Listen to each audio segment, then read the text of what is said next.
Why, hello there. I hope you're doing well. I am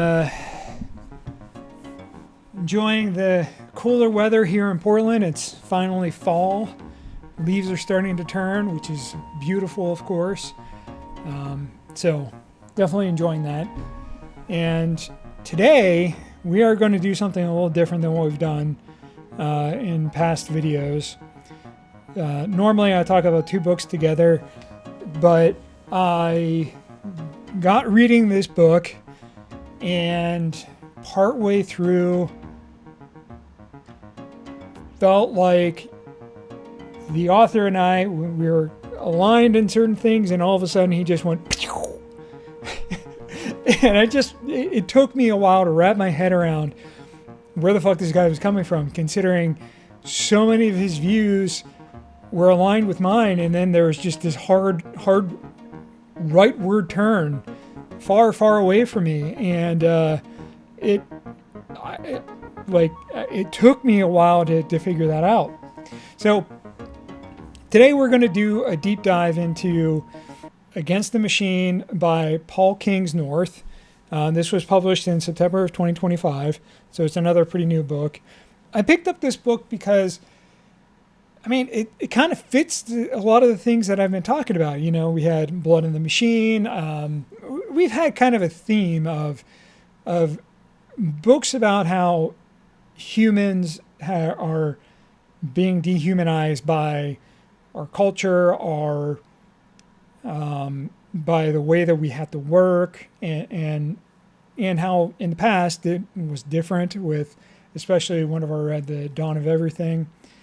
And, in the subtitle is called The Unmaking of Humanity. That seemed like an interesting topic. And so I started to read the book, and he starts talking about his love of fantasy and how he loves Lord of the Rings, and he wanted to go live in the forest, which, what kid doesn't if they're into fantasy?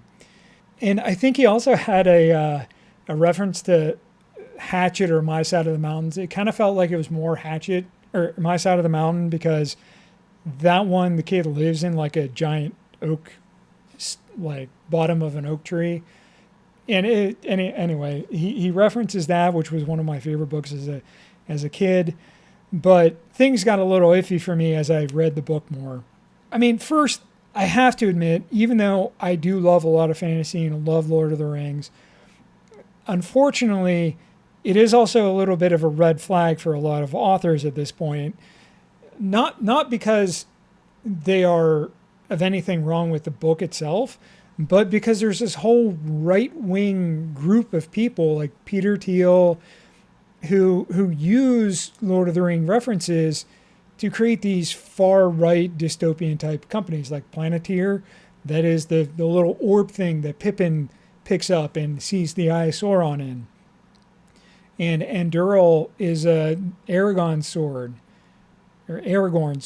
And that's another defense contractor company. And that is, considering the whole book is about PTSD, and especially the Scourge of the Shire at the end is like, you're doing defense companies and you don't understand the book that you're writing about. It's anti-industrialization. Like, clearly, like the whole Two Towers is anti-industrialism.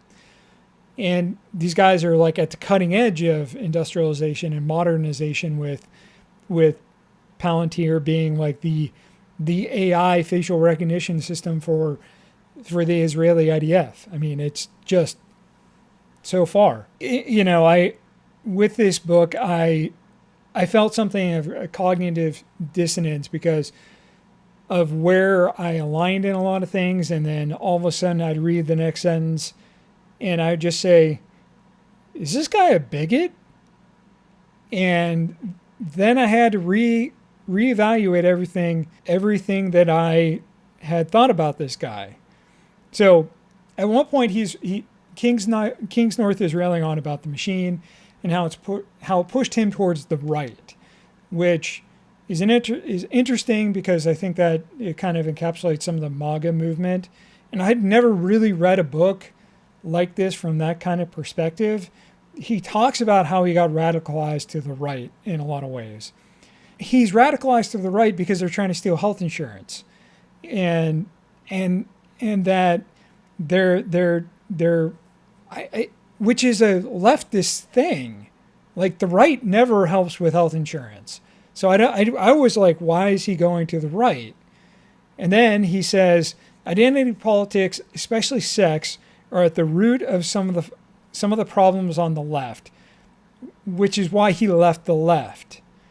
And so he lashes out in a lot of ways at both the left and right, because he doesn't like the identity politics. And you know, the thing that he says this weird statement where people who are confident in their identity never have to claim their identity, something along those lines, which the people in Britain, the guy's British, well, but he doesn't live in Britain, he lives in Ireland, and in America that don't have a lot of claim over identity are white people. They don't recognize that their own identity is white or cis or het. It's just the norm, especially if you're a man.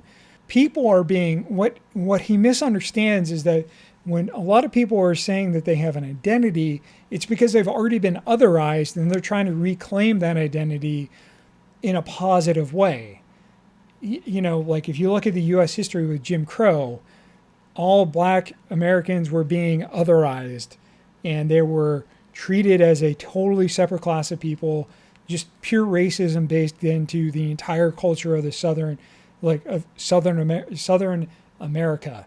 And so they tried to reclaim their identity and became a group based off that identity. And so there was a combination of the majority or the dominant group otherizing them, and those in that group saying, okay, we are that identity, claiming it and reclaiming it for themselves to turn it into a source of power and a way of trying to affect change and look at things through that lens of racial differences.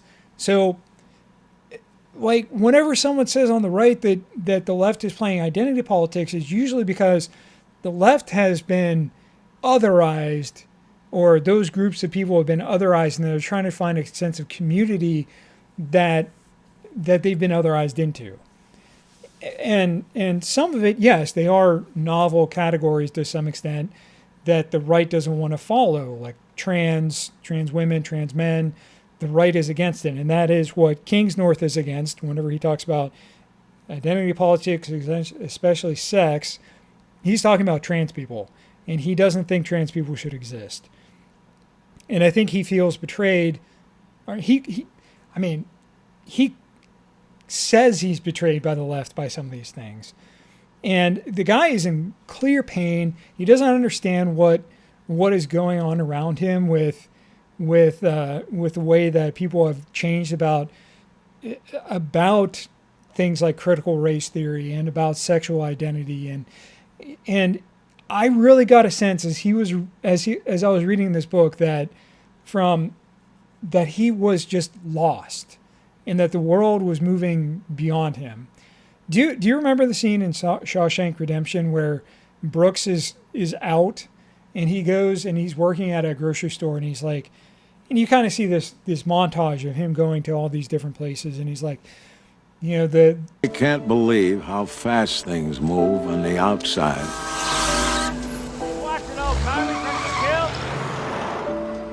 I saw an automobile once when I was a kid, but now they're everywhere. The world went and got itself in a big damn hurry. I don't think he doesn't understand cars. He doesn't understand the technology because he went in like the 20s and it was the 50s now, and it's just like he doesn't belong. And I feel like Kingsnorth is that guy, and a lot of it is that he understood what sex and sexuality was as he was growing up in the 80s and 90s, and then what he was ignoring or wasn't aware of in the 90s became more prevalent and more accepted because his generation's kids were now being able to be themselves, and he just didn't understand it, and it just blew his mind. And I don't think he's alone in that. I think that there's a lot of people who are older than me or who are not willing to do the work to go and understand it. Like understanding intersectional feminism or critical race theory requires that you have to go in and look at what are they actually talking about. It's not, I mean, it was a legal theory at first, but intersectional feminism requires an analysis at the level of intersection of class, sex, race, all of that stuff. You have to look at all of it together because they impact an individual in different ways and some people in all the ways. And I would say most people in all the ways. And whenever, even for white men, you're impacted by this because you're a white man, and there's certain things that you're being pulled into from a patriarchy perspective that like the MAGA movement pulls you into. And so I feel like Kingsnorth was going along with the left and environmentalism, and just at a certain point was like, nope, that's too much. I don't think this is okay, and I don't want people to be doing that. And so I'm not going to be okay with that. And then I'm going to build my identity around not believing in sexual liberation or trans rights or gay rights. The other thing that I got really confused about with Kingsnorth was around COVID vaccine mandates. He believes that this was a preview for authoritarian rules, which, you know, I think there is some, seeing what I'm hearing from the Trump administration today, he's not completely wrong, because there are discussions about using, trying to analyze sewage the same way that COVID was analyzed, but to try and find when people are using abortion medicines or the pill. I think that there's a difference between these two things. Like, whenever you're doing something to protect a community, the whole community, yes, they can be somewhat draconian and shitty, but that's because the government has the duty to protect its people, in my opinion. And I think that protecting the people from COVID, whenever we had no understanding of the disease, no way of preventing it, no way of curing it, that the government did the right thing by trying to protect from this pandemic. It saved lives, and we know that you can do statistical analysis to compare Florida to Oregon and see the difference in the different unexpected deaths or miscategorized deaths or whatever. There's a statistical analysis that you can do to show that the policies save lives and the different policies between the states save lives. We have a natural experiment for that. You know, like Kingsnorth was like, no, we got to keep the economy open. We got to, you know, let people go to the pub and all that.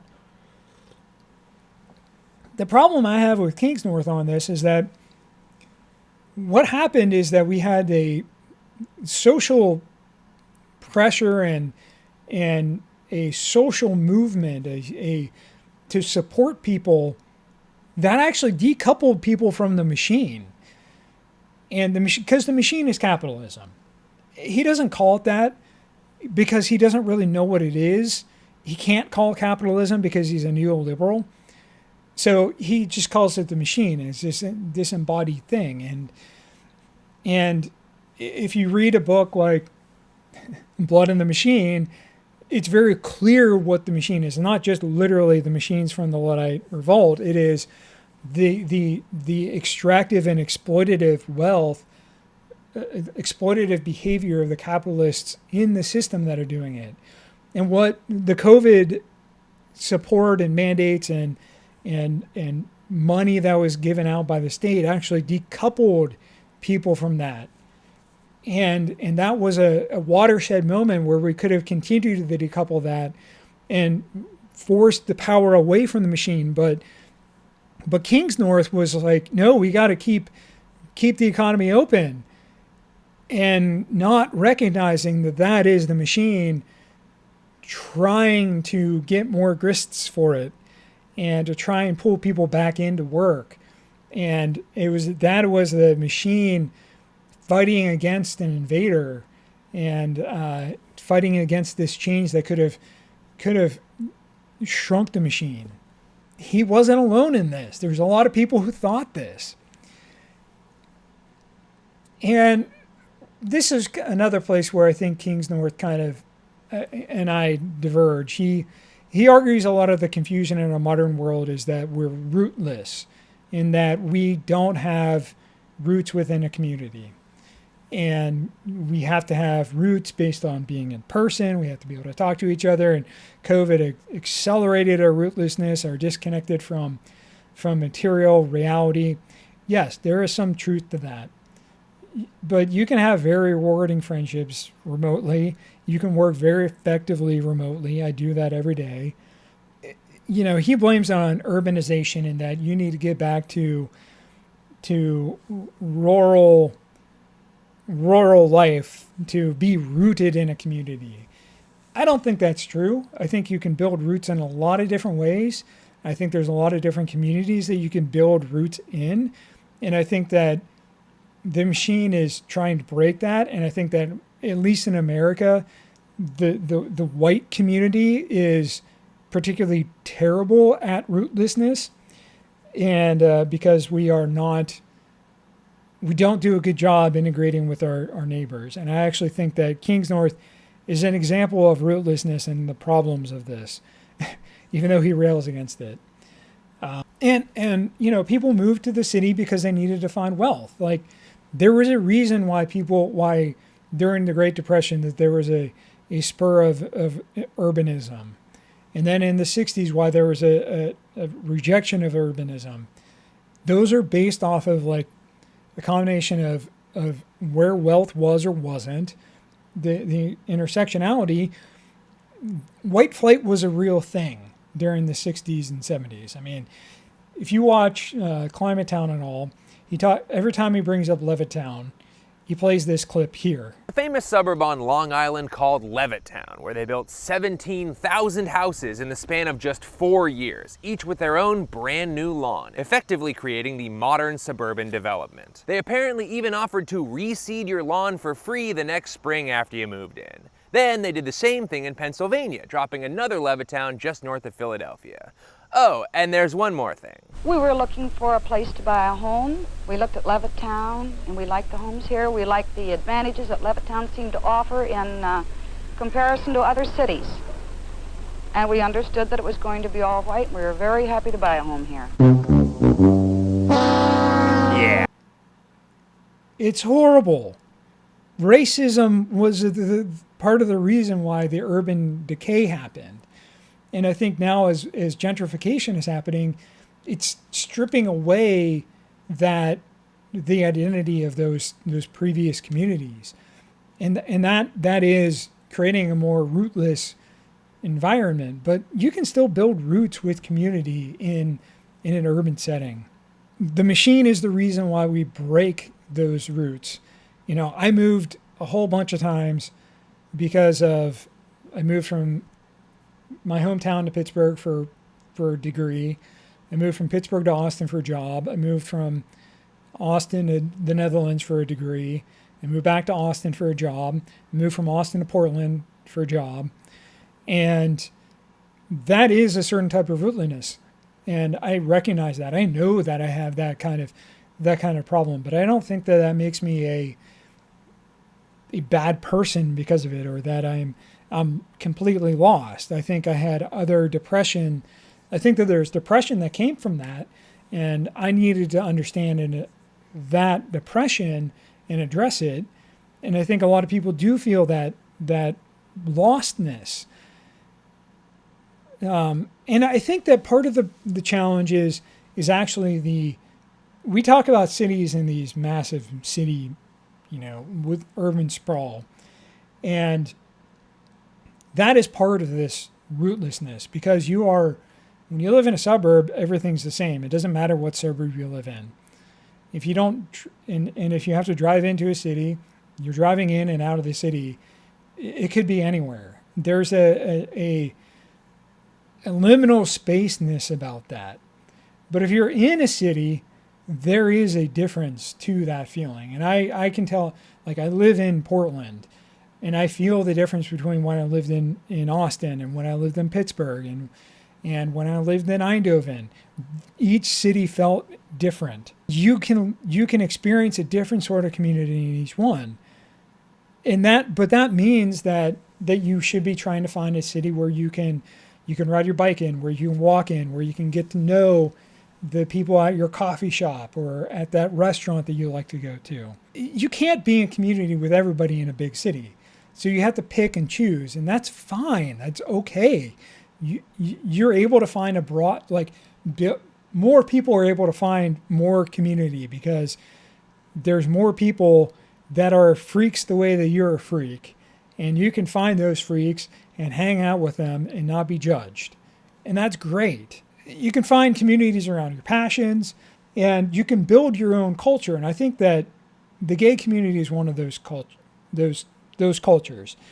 Like Kingsnorth argues that it was a big failure, it was a huge taboo, and that it was part of the fall of Christendom. And it's identity politics, and so it's always a bad thing. So because he railed against it, he missed the culture of the gay community. I mean, I'm outside of that, but there are drag kings and queens. Like, look at the RuPaul show. Like, that is all about fashion and drag race, and that is all because of queer culture. And you have things like ballroom culture. A lot of clothing comes from that. Food. There's a pipeline of culture from, in a lot of ways, the black community to the queer community to the straight community. And that's like what Gen Alpha language is. It's that pipeline. But there's a different sort of community. And within the gay community, there's lesbian culture, there's gay culture, there's multiple types of each. And that, if you just think that gays are bad and you think that it's a thing we shouldn't have done, you don't see that culture at all. And yeah, it can be intimidating. You can, if you're uncomfortable around gay people, going into a gay bar and seeing gay people being gay and happy can feel threatening because you're the one standing there. You're not attracted to them.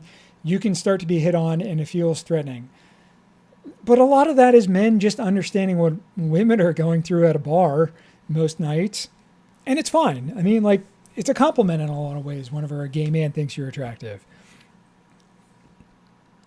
So the problem that I have with the COVID response and complaining about community is that the COVID lockdowns protected communities. They were designed to protect communities, and communities that worked together, they rallied together. They did mutual aid. They helped people whenever they ran out of food. They provided food during the food pantries and all that sort of stuff.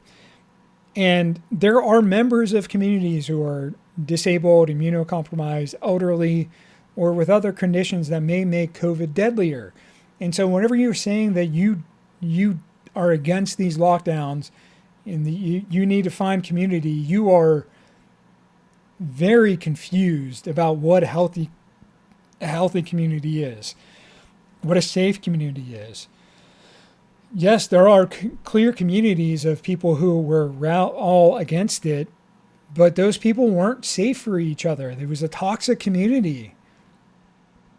Did it suck that you couldn't go for a pint at your neighborhood pub? Sure. But it kept your mother alive. So, then he asked a surprising question around this time, because he went from talking about the COVID lockdowns to talking about protesting. He asked, Why was the BLM movement supported on the left when the trucker convoy on the right wasn't? When those people are farmers and the real salt of the earth. And, I think that, first of all, there's a clear bias problem here that the only working class that matter, and this isn't just this time that he says this repeatedly throughout the book, that farmers and people working the land are the working class. And anyone who lives in the city isn't working class. And that's wrong. I mean, there's a lot of types of working class. And there's different communities of working class. There's unions that are built around working class for electricians, plumbers, for service workers. Those are all jobs that are built around communities. I mean, I know people who have been bartenders that bounced from bar to bar because their friends went bar to bar. Yeah, there was a rootlessness in terms of where they were working, but they were all working together.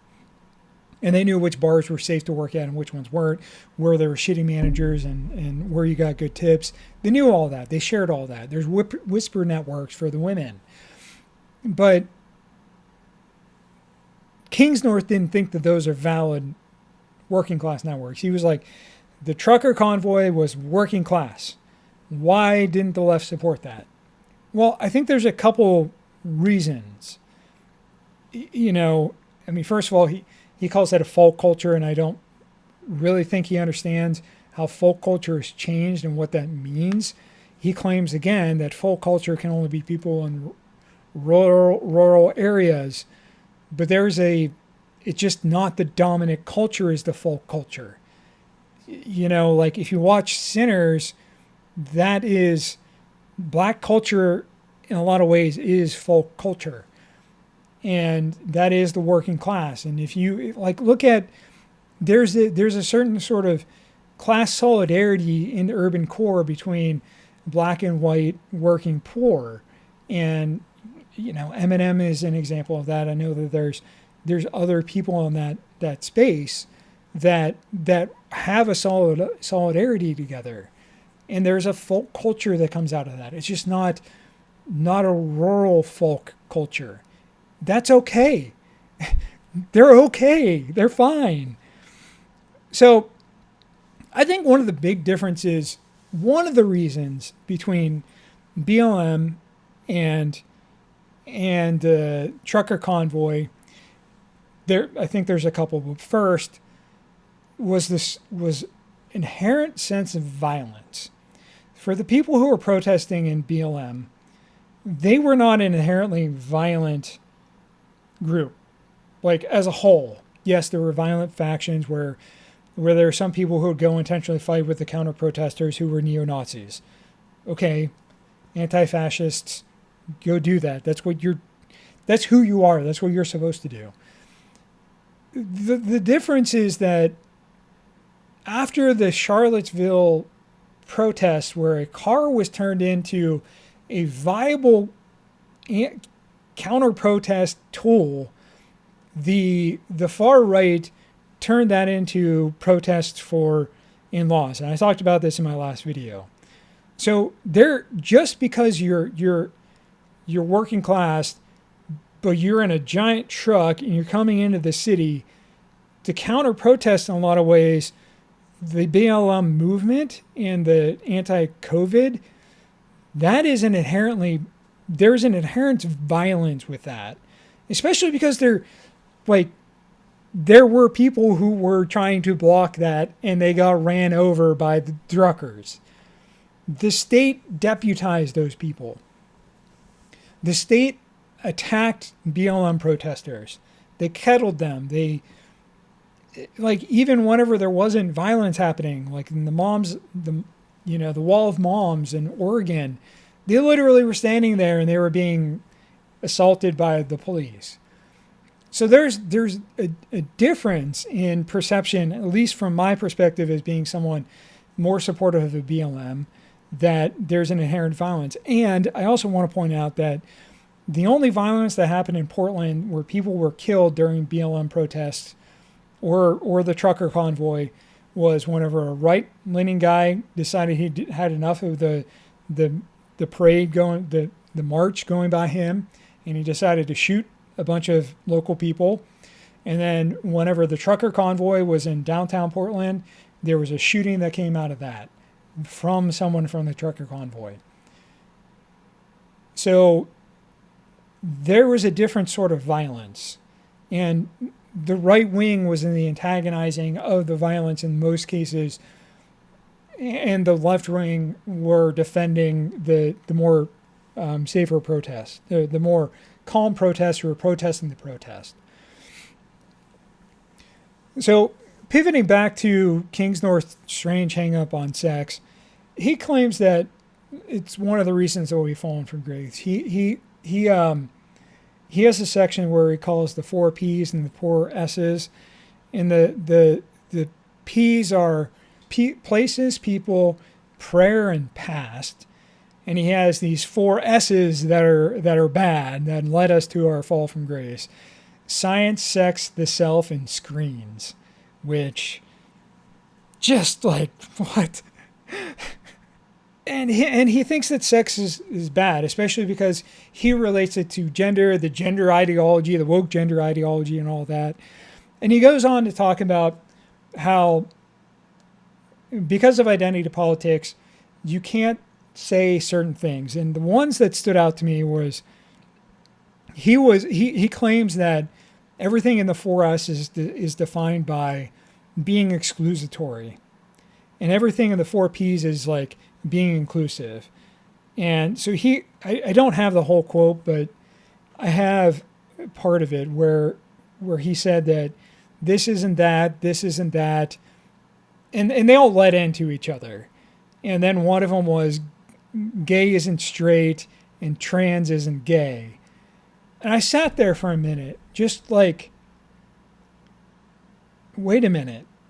Does he really not understand? Like, which trans people are you talking about? Because there are gay trans people. It's just not a trans woman who's in a relationship with a man is not gay. A trans man in a relationship with a woman isn't gay. But a trans woman in a relationship with a hetero woman is gay, or 2 trans women together are gay. So he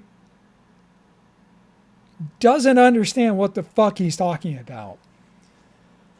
He has a very narrow view of what these things are, and he thinks that the reason why he's anti-science is because he thinks it leads to scientism, and I think that there is a risk to that. Richard Dawkins is an extreme risk, and he is someone that you need to look at. But the problem is he's also a biological essentialist now. So there's this weird mix of people who I would argue are scientists, or into scientism, are the people that he actually agrees with on sex and the biology and the taboos around that. But the people who are biologists who are currently studying sex and who clearly understand that sex isn't a binary, it's a bimodal distribution with peaks, but there are people in the middle, and if there's people in the middle, it can't be a binary definitionally. And I know that I would rather you go watch this video Sean made. It's a 4.5 hour long video, but he really breaks this down, and he has a large section where he talks about this in this book on the War on Science, which the War on Science kind of agrees with everything that Kingsnorth is saying, which is kind of just mind blowing because this guy is saying things that are anti-science. I do understand why these changes or loss of taboos can be unmooring for people. I know that's like there are people who who have not gone and done work on it because they have other things that they're concerned about, who don't understand why someone is trans, but they're not trying to be bigoted, and they just haven't learned about it. And if you grow up with it being the norm, you understand why it's normal and why it's not anything to worry about. And so you have like a paradigm shift, basically. And if you are in that generation that it was still taboo and it's become non-taboo, you have a choice between saying it's still taboo and that you're essentially a soft or a hard bigot with that. And I think that soft bigots are the ones who are, they're not actively going to harm anybody, but they're not actively going to support or really be really supportive of trans or gay or, whatever. Because, for different generations, that taboo is at different points. And then there's the hard bigots who just think that those people shouldn't exist. And I think that that's a continuum, and you can go from being a soft bigot to a hard bigot. You can also go from being a soft bigot because you don't understand it into someone who accepts it. There's a liminal space for some of those folks. And that, I think Kingsnorth is in the hard bigot space. I have some friends who are definitely, some of them are in the soft bigot, some of them are unwilling to follow the science, what the biology actually said, like graduate level science actually says, not AP, not like ninth grade biology, So I think that there's a gray area where people may be trying and they're not perfect yet, and that's okay. As long as you're trying, you're doing the right thing. But if you're not trying and you're like, fuck that, then you're a bigot. And I think that transitioning for people who need to transition is a good thing. It's a positive thing for people. We know that that there was higher suicide rate, drug abuse, general abuse, whenever people were, if they were gay and they were in a heteronormative relationship, that was terrible for everybody involved. Or if someone was trans and they were not able to be trans, there was a higher suicide rate, and there's a significantly lower suicide rate whenever people transition. That is just the data. You cannot like the data, but that is what all these studies have shown. So I think that Kingsnorth, like I said, he's anti-science and definitely anti-reason. He has a whole screed against the age of reason. And I think he's created a straw man in a lot of ways. And I think it's the same straw man that is in the War on Science, the new one that came out like this year. And race scientists, that's all bad science. It's not real science. And I do think that the machine has done things to twist science in some ways.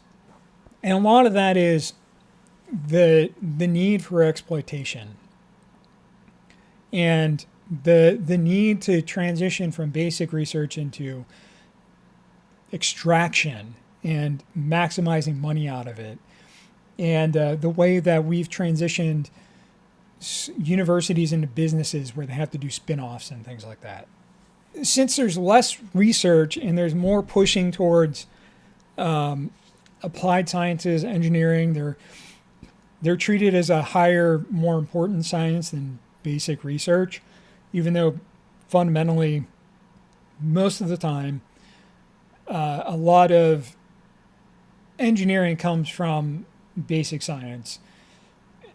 There's a whole kind of back and forth on that, where sometimes engineers figure out something that they don't know the science behind, and they work backwards and figure out the science behind it, and then that helps them make leaps and bounds in the engineering side of things. But the traditional view of science is that it comes from basic scientific research, someone finds some interesting finding, and that gets exploited by engineers and scientists, and then it gets turned into a big business and all that sort of stuff. But Kingsnorth doesn't give a shit about any of that. He doesn't care about the intent of the original scientist, even if, like, Einstein created E equals MC squared because he was trying to understand, like, the laws of nature and the rules that govern motion, and because it was used for a nuke. And Kingsnorth blames Einstein for that. And yeah, Einstein fought against that because he knew that he was creating a monster. Kingsnorth thinks that science like this leads to natural corruptions. And and ultimately that original scientist is responsible for it. After that section, so I'm going to get a little bit more detailed at this point. I know I've been kind of detailed already, but after that section, he talks about, he has an entire chapter on transgender and claims that it's an entirely modern phenomenon, and then quotes a 21-year-old book arguing that it was that it was new. So, like, we know even Kingsnorth admits that it's at least relatively common 20 years ago, which means that when someone was complaining about it 20 years ago, it was already relatively common before that, and there was a thing that they were protesting against. And, we know that in the 30s, starting in the late 1800s, there was a group in Germany that did research on sex, and there was transgender research done. And it was the sex research. And Kingsnorth specifically mentions this, and he mentions that it's all part of the fall of Christendom. I mean, hell, he thinks Christendom fell in like 1500. So whenever he's talking about past, I'm really confused about what the fuck past he's talking about, because he often will bounce between recent past, very far past, and uses them interchangeably. And I think that's highly problematic whenever you're trying to say that one of the pillars of your philosophy is the past. Which past? For who? It's important. So he talks about the Sex Research Institute, and if you didn't know, the Nazis burned all those books. This famous image, that was books on the LGBT community in 1930s Germany. We're doing that right now. Sean talks about that in his video as well. But Kingsnorth does something interesting with this and basically says that everybody who wants to be transgender is transhumanist and wants to become more than human. And he leaves our body behind and all of that, and that's a slippery slope from leaving gender behind to transhumanism. And I feel like he watched Years and Years, the Netflix show, and where a character came out to her parents and she said, "I'm trans." It's like, "Oh, okay, sweetie." They were like, okay, kind of supportive about it. She's like, "No, I'm transhuman. I want to transcend being a human. I want to go into, put these things into my brain." And her parents did not handle that. And, that is basically what Kingsnorth is arguing, that as soon as you go trans, everybody's going to be transhuman. That's not true. Are there people who are experimenting with that might be trans? Sure. Are there people who are experimenting who are not trans? There's way more who are not trans that are experimenting with that. And that is most of those people are radically different. Like, I would say Peter Thiel he's transgender, but he is probably pro-transhumanism in some way because he wants to live forever. There's a whole group of people who are all about living forever and never dying, and that would happily put their brain in some android body and, cyborg body and live forever. Those are not the same people as trans people, transgendered people. And I think that conflating them is problematic and shows he doesn't understand either community particularly well. I don't know a whole lot about the transhumanist community. I know some about it. Some of that gets into like the singularity that Ray Kurzweil gets into. And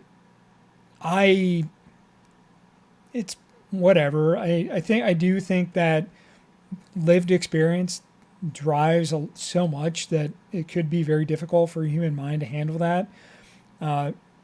There are books about people going mad because they don't have the lived experience. The other thing that he ignores is that since he says this is a recent phenomenon, that it's happening in Western, that we all have to accept that it's always been here, that he is ignoring indigenous cultures whenever he is saying things like this.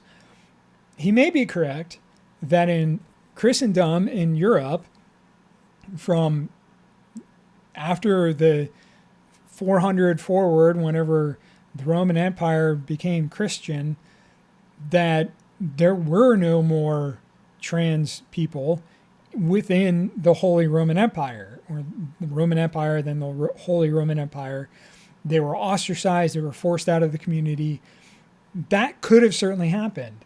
We don't have records from the Celtic or Gaulish tribes or Gothic tribes of if they had these types of people, because they didn't keep records in the way that we generally acknowledge them in without a lot of paleoarchaeology or archaeology in general, anthropology. And even if we saw evidence of it, we may not necessarily understand it. But we do know that in plenty of cultures, including a variety of indigenous American, in Hindi, it's called the two-spirited person in indigenous American. There's people, in India, they're the Hijra, and in Indonesia, a third gender is Waria.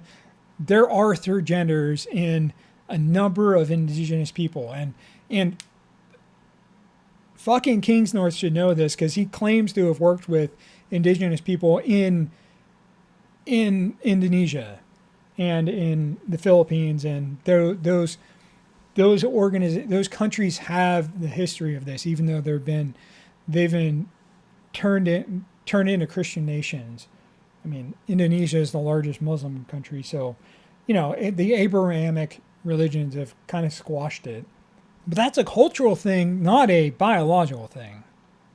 The thing that he also does, he's like, oh, there's this new thing we have to be aware of that's gender, that's different than sex, and that's brand new. And if you're a person who's seriously talking about the past, and you look at what male presentation, or what is considered a man in our gender now, or versus women compared to even 100 years ago, it's wildly different how you have to present, how you have to behave.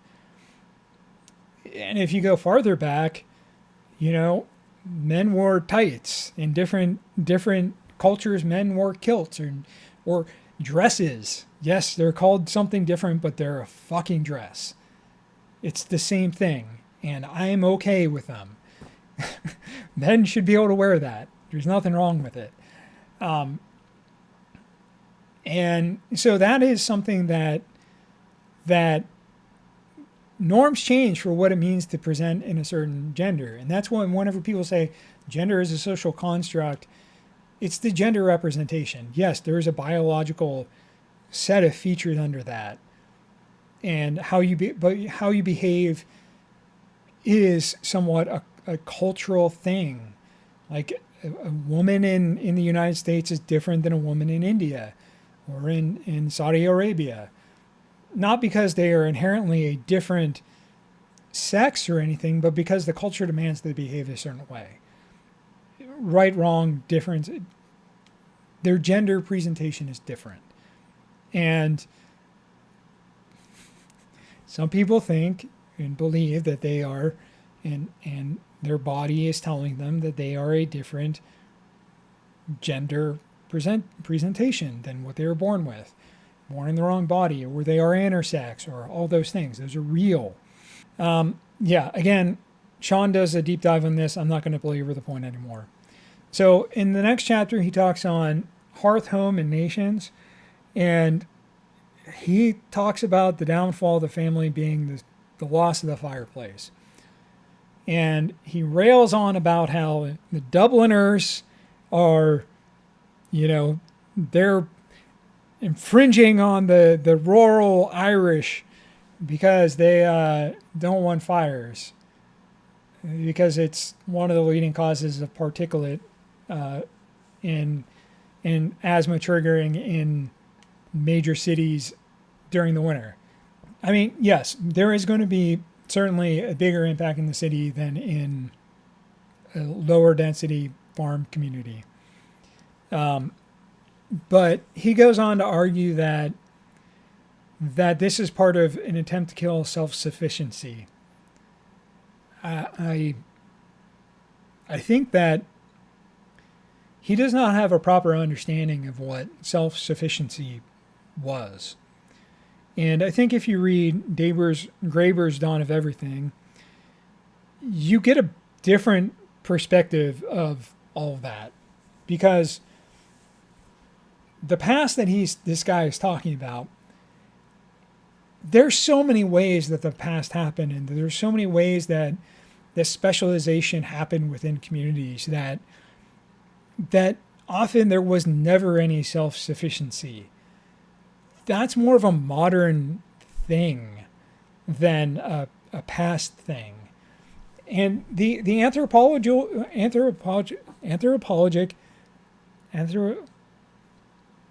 the science shows that. And you can see that in the way that some people were making hides and foods, and sometimes they changed what their roles were, but not everybody did everything. Were you expected to do multiple things? Sure. But you weren't expected to do everything in your house. You lived in a community. And even nomads, which he talks about being, they're rooted down. Nomads are an incredibly tight-knit community, and their root isn't that they're rootless, that they're just wandering aimlessly. The root is the herd. They're following a migratory set of animals. It's not like they're migrating or moving around willy-nilly. They're moving because that's where their source of food and resources is going. They have to be a community because you cannot do that alone. It is hard. I mean, Paleolithic humans hunted mammoths. You can literally only do that in groups. And then you had to have people who processed it. And especially whenever they did mass kills, whenever they drove them over cliffs, that's a lot of food to process. That's not a one-person job. One person can't take down a bison unless you have modern tools. This guy doesn't understand the past.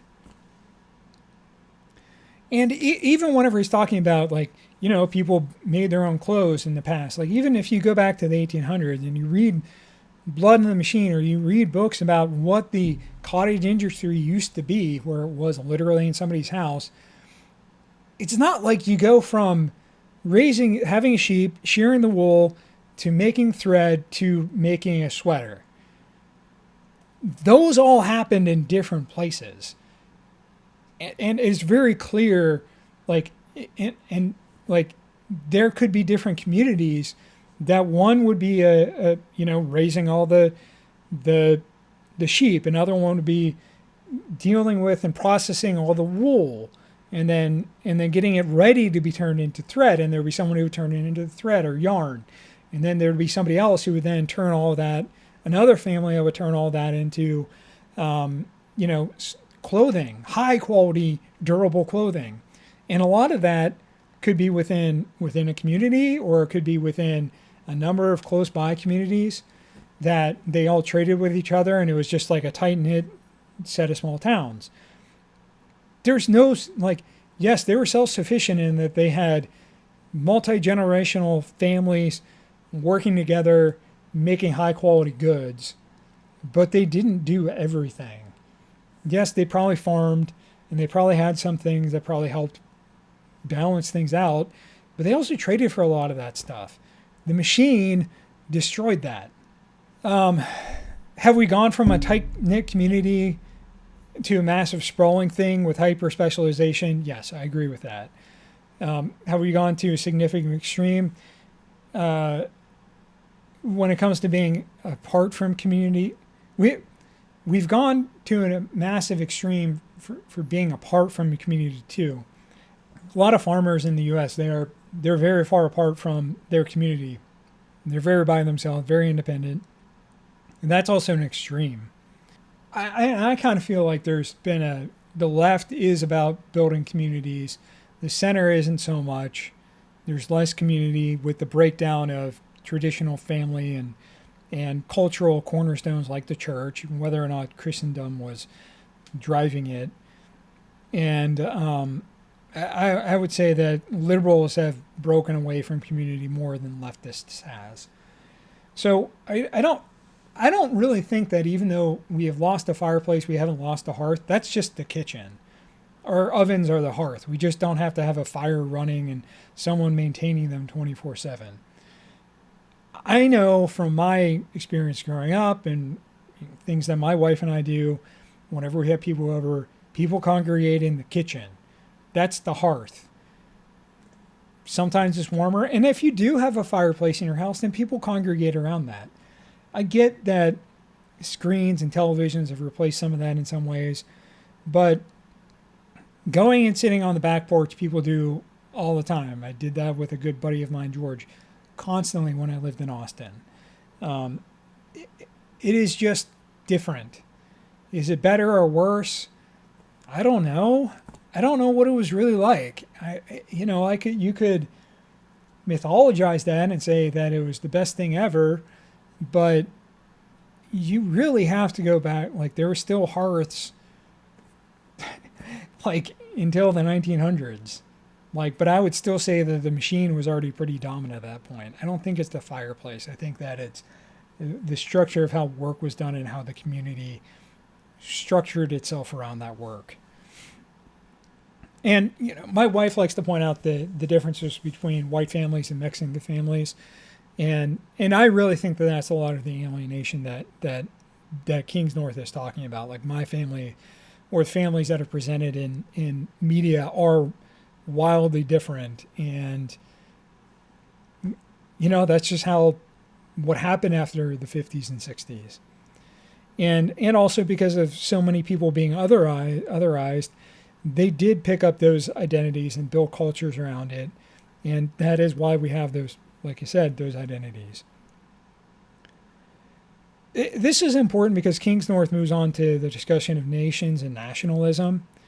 And one of the things that he does is denigrates the left for distrusting nationalism.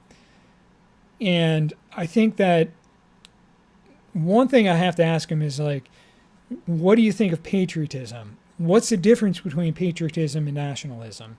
Maybe patriotism and nationalism are different things in the U.S. than they're talked about in the U.S. Yes, patriotism, if it is too unhealthy, it becomes nationalism. In the U.S., nationalism is on the rise, and same within Britain. And I think that patriotism is different. Patriotism, the way that I kind of think about this is that patriotism is, you want your country to be the golden city on the hill that is everything it can be, and you want to take your country from where it is now, warts and all, maybe remove the warts, and move it there, because you know what it could be. Nationalism thinks that it's already there, and anybody who thinks otherwise is wrong, and that this country is the best, and I'm going to make sure everybody knows it's the fucking best. And anybody who doesn't think it's the best, they should get the fuck out of my country. That's kind of the difference between it. And one I think is can be positive, and the other one I think can be very violent and dangerous. And Kingsnorth doesn't talk about this difference. He only talks about nationalism and how the left should be more willing to accept nationalism. Which I also think that this whole section is a little hypocritical, because Kingsnorth moved from London to rural Ireland and then complains about things that the national government of Ireland is doing that he doesn't agree with, and claims that rural people, that it's Dubliners that are impacting things. It's like, guy, you're the immigrant who didn't integrate. You're the person that you're bitching about. You're the person who isn't learning, Irish. You're the person who's not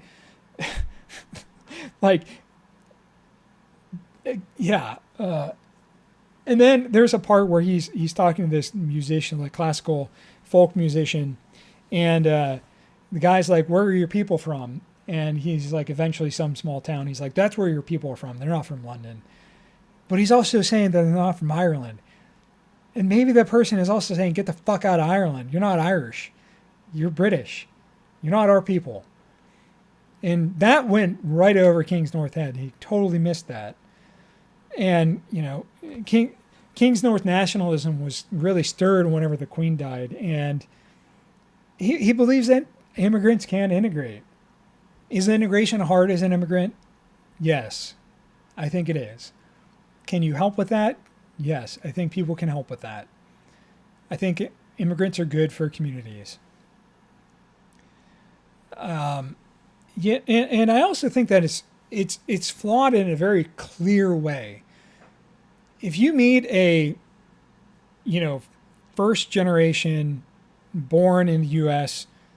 person, chances are that they are not learning the language, that they are their parents' language, that they're being really pushed to not have an accent, that they're being pushed to integrate, that they are basically self-stripping their identity. Now, their parents may have difficulty integrating because they don't know the language well enough, or they have, they're not Christian, or, whatever. But they're trying. That is an effort. If you are indoctrinating your children into American culture, you're doing your fucking level best to become an American. There's just a limit to what you can do. I mean, whenever I was in the Netherlands, I tried to learn Dutch badly, and every time I spoke, no one would speak to me in Dutch. They had, after I said a word, they would speak to me in English. That would be hard for me to integrate. Not because I didn't want to. I still have a lot of Dutch friends, and I love the Netherlands. It's a great country. I would love to live there again. But there's these balances, and if you say because you're not Christian, that you can never integrate, and that you're a Muslim who's a violent religion that you can't integrate, it's like, well, you're being a bigot. Yeah, and again, he has this classism where he thinks that the rural working class is the only working class that matters, and discounts. He would discount anybody not. Well, he actually quotes someone who argues that America's heartland is that everyone's moving away from the heartland, and that's the real heart of America and all that. I mean, the thing is, America's heartland is now dominated by corporate farms, massive farms, both for plants and animals. And are there, one farmer running many large farms? Yeah, it's true. Is there still some small rural farms? Yeah, but it's a tiny percentage. It's 3% of all farms are the farms that people are talking about. 97% of them are industrial farms. what is rural America at that point? Who is rural America?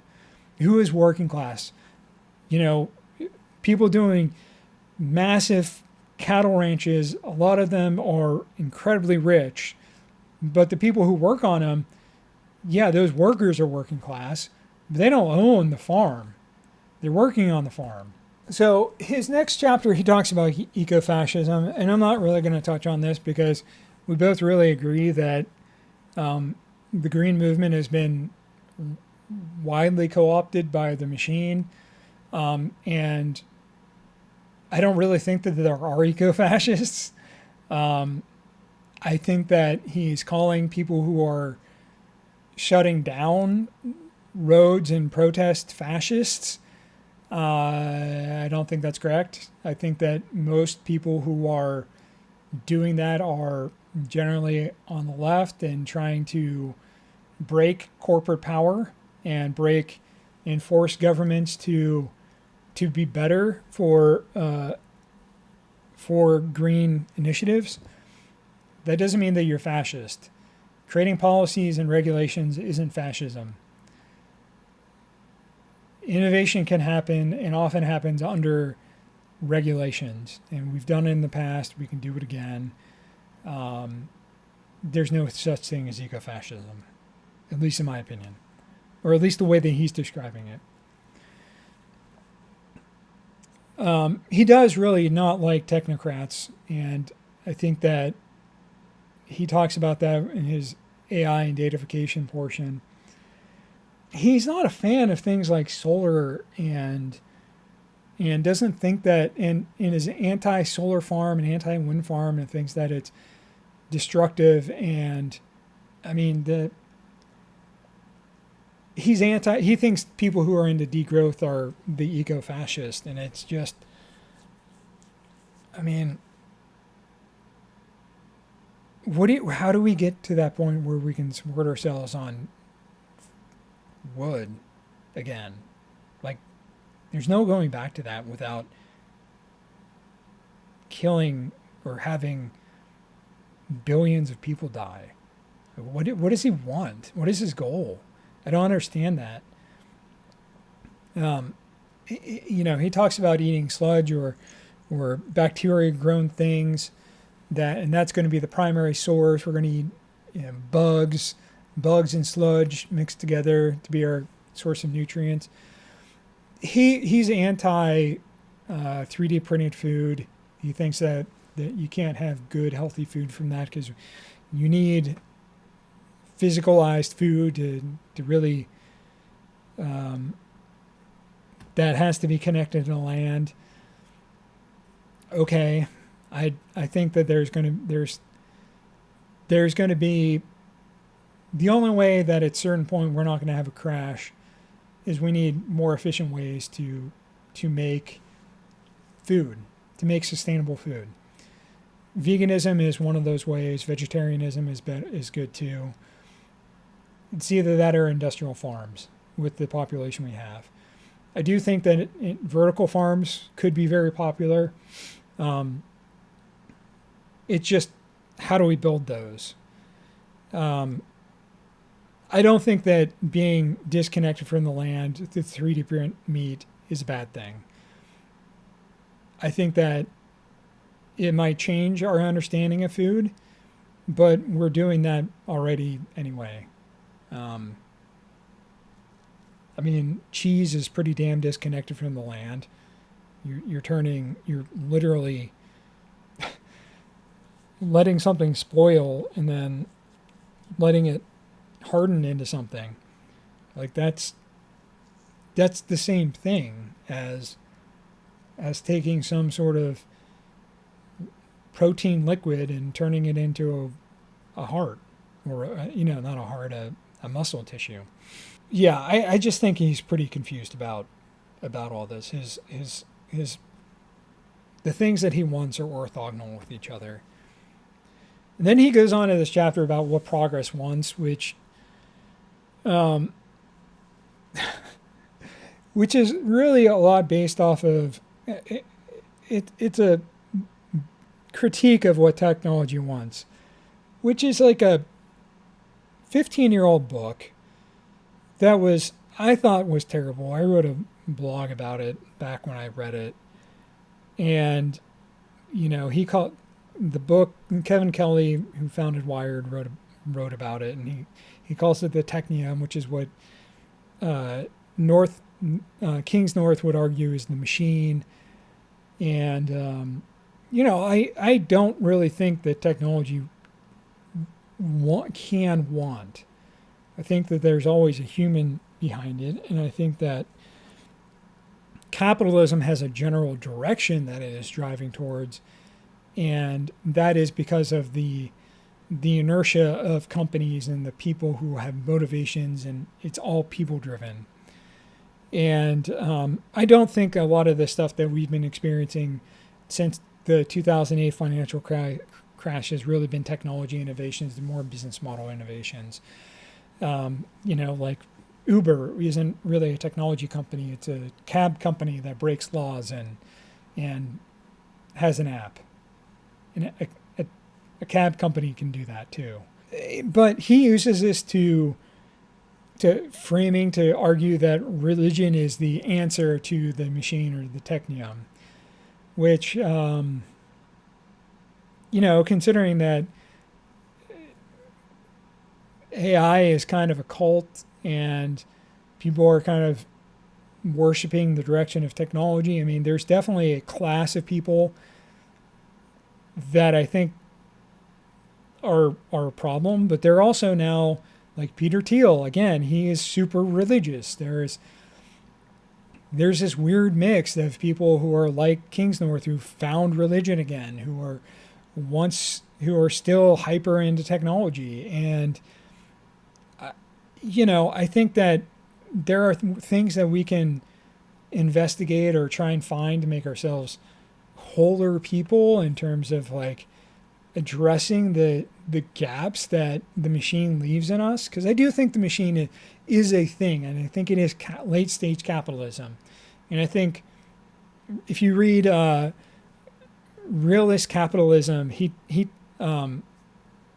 Mark Fisher talks about this in there, that there is a hole in our society and a hole in our life that is caused by the want of capitalism.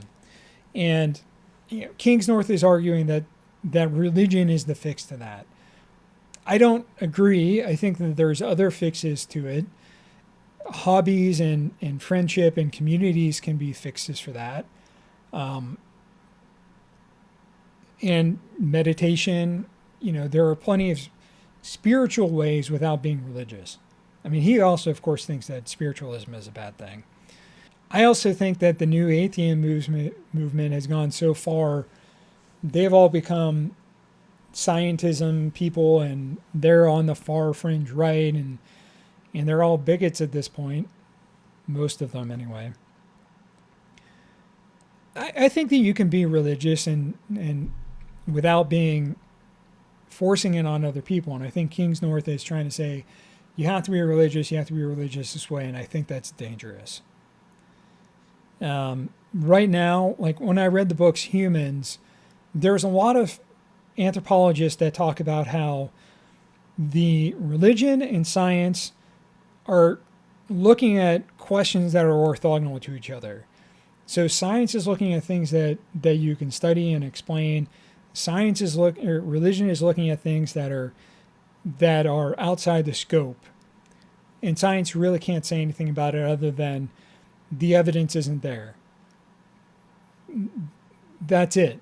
And so you can certainly have religion that conforms with religious beliefs that conform with our anthropology and paleontology history. And, it's not the technium. That is human. That's the machine. I mean, that is capitalism. I think that there's some interesting ideas in this chapter, but I think that because Kingsnorth focused so much on this fringe Silicon Valley group that he misses the forest for the trees, but still thinks that going back to individuals and individual ruggedness is the way to go. And, you know, Kings North really just bought into the whole propaganda for AI, and it's just embarrassing. He claims that as a theory of mind of a 9-year-old, and it is just insane. You know, like all AIs have hallucinations, but some of the hallucinations are useful. And I just, you know, the whole section on OpenAI and the chat between Kevin Roos and OpenAI and ChatGPT is just shows how little he understands technology, which is fine. You shouldn't have to understand all the technology, but the propaganda, he bought into propaganda, which means he's bought into other propaganda. You're not immune to propaganda. I'm not immune to propaganda. So I just think that entire section should have been taken out of the book. I would recommend, if you want to learn more about AI, skip this section, go read The Empire of AI. Basically, the last section really talks about how we think and that we need to get back to the 4 Ps. And as I said earlier, I think the 4 Ps are incorrect.